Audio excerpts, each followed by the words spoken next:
Over the last 48 hours, things have got wild for Black Ops 6, and what I mean by that is there has been live streams of the game over on various streaming sites, gameplay uploaded to YouTube, people's channels been taken down, and Twitter just been running amok with all of this news. If you don't know exactly what happened, basically a PS4 was jailbroken and somehow ended up having an old build of Black Ops 6 on it. So everything that we're seeing is a very early build. I would guess alpha or pre-alpha, and it's on PS4, so the graphics were not looking great. So don't judge a book by its cover. You're not seeing anything too crazy here, and I believe the beta will be even more in depth than this later this month. However, what it did give us was a ton of information on what Black Ops 6 was actually going to look like. So far, I have made a video about all of the perks that are in the game. We've also made a video discussing the multiplayer gameplay and what it means moving forward. Now, in this video, I'm going to be diving in a little bit deeper, looking at the smaller nitty-gritty details so you guys know what you can expect come the beta, come the launch of the game. And some of these things are really, really good, and honestly, very few of them do I find to be bad. But I will say, as we get through there's a couple of them that I'm a little bit suspect on. But essentially, that's what this video is going to be, going through all of those smaller details that you need to know about multiplayer gameplay moving forward in Black Ops 6. So without further ado, let me explain what I'm talking about.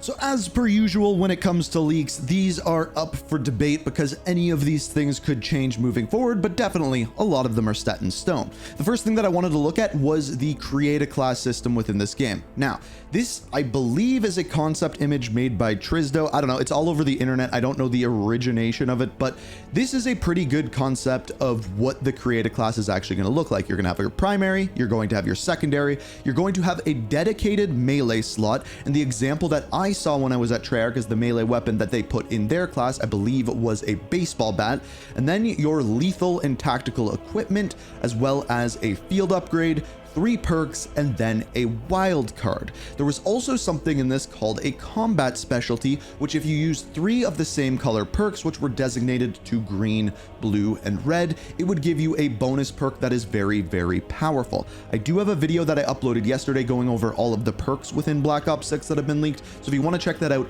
it'll be linked down below. I go in much, much more depth in that, but that is what the general creative class will look like. And then of course, we have Gunsmith. So Gunsmith is essentially more of the same as to what we see within Modern Warfare 3 with a couple of changes. So first off, we have our normal concept, the various different attachments that you can put on, but one of the things that has changed is when you click on a subset of attachments, say for example the optics, it'll pop up in a vertical menu along the left-hand side of your screen, making it easier to kind of go through. On top of this, there are less attachments in given slots except for the optics. There appears to be still a bunch of optics. It seemed like 10 to 15 optics, whereas the other attachments like your underbarrel stock, things like that, seemingly have like 4 to 6 attachments in said given slot, which kind of tells me that as you unlock attachments, they're going to be set to specific weapons, or at the very least, just the assault rifles or things like that. In other words, less attachments than we see in Modern Warfare 3, which should have more of a variance as to what they change because there is less of them. The camo menu that we saw in the leaked images was very similar to that of Modern Warfare 3's with one change. There was a tab for camos that actually showed your favorite camos. So just like you could have favorite weapons or favorite attachments, you can do the same with camos, making your favorite ones easier to find. The one thing I will say is in the build that was put out, there was no actual camos for what would be in the final game, but there was a lot of slots for camos, just like we see in Modern Warfare 3, and the menu honestly looked almost exactly the same. Now, another big change with the reticles, one complaint that I have with Modern Warfare 3 is there are so many reticles. So in this game, Black Ops 6, it appears as though your reticle is essentially going to give you a scope and an amount of zoom, and then the reticle itself, there's actually going to be reticle customization. So you pick the amount of zoom and the way your scope wants to look, and then the reticle, you get to pick which one you actually want to use, which in my opinion is a very good thing. Stats have also changed, so you will be able to look at in-depth stats like you currently can in game, but one thing that they have changed is they made a new chart and image to show the amount of weapon damage multiplier on each given part of the body. So it'll show you on the right and left leg what the damage multiplier is actually looking like, so you can get a better idea of how good the damage on individual weapons are, specifically to different parts of the body. As I talked about in a previous video, it appears as though tac stance is returning, but one thing I did get wrong in that video is it doesn't look like everyone will have tac stance. It appears as though it'll actually be a part of an attachment. So if you want to use tactical stance, you have to use that given laser sight or whatever that may be.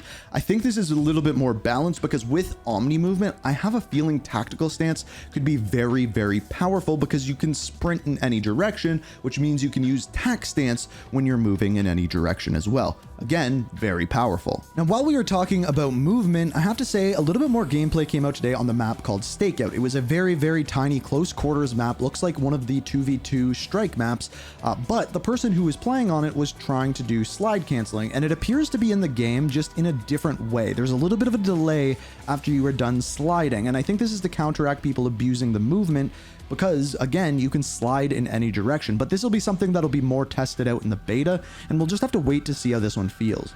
The next thing that I haven't yet talked about on the channel is score streaks. So I personally have seen gameplay of the UAV, Hellstorm Missile, and Chopper Gunner, which is almost more of like a Black Ops 1 style Chopper Gunner. It stays on the map for a minute, so it is very, very powerful. So the streaks seem good. The one downside though is it doesn't look like there is a lot of them, at least in the beta build. The ones that we saw in the menu are a Scout Pulse, RCXD, UAV, Counter UAV, Watchdog Helo, so not dogs, just a Helo, kind of like an attack helicopter, Hellstorm Missile, Interceptor, which is kind of like the SAE or Precision Airstrike, and finally the Chopper Gunner. I also noticed that these score streaks are seemingly rather high amount of score to earn. I believe the UAV was 650 score, and as of right now, there is no kill streak option in this build. Moving over to the end of a game that you would play, it appears as though that within respawn game modes, they are switching to not final kill cam, but back to play of the game, which can add for some really good moments if they do it correctly. Sometimes it just ends up being an individual kill, and based off of what we heard at Treyarch, Search and Destroy may indeed be final kill cam, but again, those respawn modes would not. They would be the play of the game. On top of this, the other thing that's making a return is sprays and emotes. So again, these are going to be there for microtransactions. However, one thing that is coming back is something called the winner's circle, where at the end of the game, you have the top 3 players in the match on your team of the winning team, and you are able to use your emotes at the very end to show off what you've unlocked or specifically what you have paid for. Another thing is the maps. Now, I have already talked about all of the maps in the game, but seeing some more gameplay of them actually sheds some light on what we are looking at. It appears as though almost all of the maps, at least all that I have seen, are mid to small sized maps. I did not see a single map that seemed like, oh, that's actually a rather big map. No, all of them, a lot of them I think we saw all 4 strike maps, all very small, made for 2v2. You can play 6v6 on them as well. And even the 6v6 maps that were put out, I would say are mid to small sized maps. They are going for that fast paced action, and that's a direction that we have seen Modern Warfare 3 push in this year. So from what I am seeing of this game, I must say it looks pretty good. Everything that I'm seeing seems to take Modern Warfare 3 and the things that I do like about that game and just improve on them. The create a class system does seem better. It seems like an improvement on what we have. On top of that, everything else that we're seeing seems like it's just more refined and better drawn out, really. The one concern that I have is the user interface. It does seem still rather similar to that of Modern Warfare 3. Still some horizontal menus that make no sense. I think what will be more telling is when this comes out, what finding a match, adding friends to your party, that kind of thing end up looking like, and that's something we probably won't see until the beta or even the full launch of the game, because I'm guessing the beta overall is going to use the interface that Modern Warfare 3 has, because it's just going to get incorporated with the Call of Duty HQ. At least that's what I'm seeing as of now. But all in all, looking good. Let me know what you think down in the comments. I have more videos on this to come, including a look at all of the weapons that we've seen and that have been leaked so far in Black Ops 6. So like I said, let me know what you think down in the comments. Hit that like button if you enjoyed, subscribe to stay up to date on everything Black Ops 6. And as always, thank you so much for watching, and until next time, peace. We are